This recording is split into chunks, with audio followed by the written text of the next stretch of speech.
Reels பார்த்துட்டு இருக்கும்போது மேலே வந்து புதுசா இன்னொரு ஆப்ஷன் வந்து குடுத்துருப்பாங்க. ஃப்ரெண்ட்ஸ் அப்படின்னு சொல்லிட்டு ரீல்ஸ் பக்கத்திலேயே.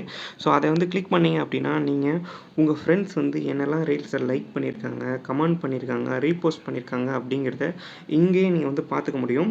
ஸோ இதெல்லாம் வந்து என்னோட ஃப்ரெண்ட்ஸ் வந்து கமெண்ட் பண்ணது, ஐ மீன் லைக் பண்ணதெல்லாம் வந்து நீங்க பார்த்துட்ருக்கீங்க.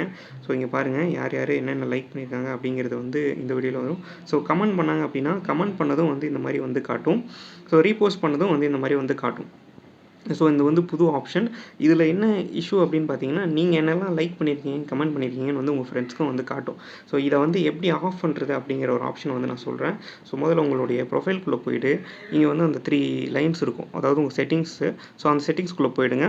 ஸோ செட்டிங்ஸ்குள்ள போன உடனே கீழ ஸ்க்ரோல் பண்ணீங்க அப்படின்னா, இந்த மாரி ஆக்டிவிட்டி இன் ஃப்ரெண்ட்ஸ் டேப் அப்படிங்கிறது வந்து காட்டும். இத வந்து கிளிக் பண்ணுங்க. இத கிளிக் பண்ணீங்க அப்படின்னா, who can see your likes, comments on reels in friends tab. So யாரெல்லாம் வந்து நீங்க கமெண்ட் பண்ணியிருக்க லைக்ஸு அண்ட் கமெண்ட் பண்ணியிருக்க அதெல்லாம் வந்து யாருக்கு காட்டணுங்கிறத வந்து நீங்க இங்கேயே வந்து சூஸ் பண்ணலாம். ஸோ உங்க ஃப்ரெண்ட்ஸ வந்து நீங்க ரிட்டர்ன் ஃபாலோ பண்ணியிருப்பீங்களே, அவங்களுக்கு காட்டணுமா? இல்ல யாருக்கும் காட்ட வேணாதா? அப்படின்னு காட்டும். ஸோ இங்க வந்து நோ ஒன்னு குடுத்துக்கோங்க. இது எதுக்காகன்னு பார்த்தீங்கன்னா, உங்களுடைய பிரைவசிக்காக. நீங்க பர்சனலா எத வேணாலும் லைக் பண்ணியிருப்பீங்க, கமெண்ட் பண்ணியிருப்பீங்க. அது மத்தவங்களுக்கு காட்டக்கூடாது அப்படின்னா, இந்த ஒரு ஆப்ஷன வந்து கிளிக் பண்ணிக்கோங்க.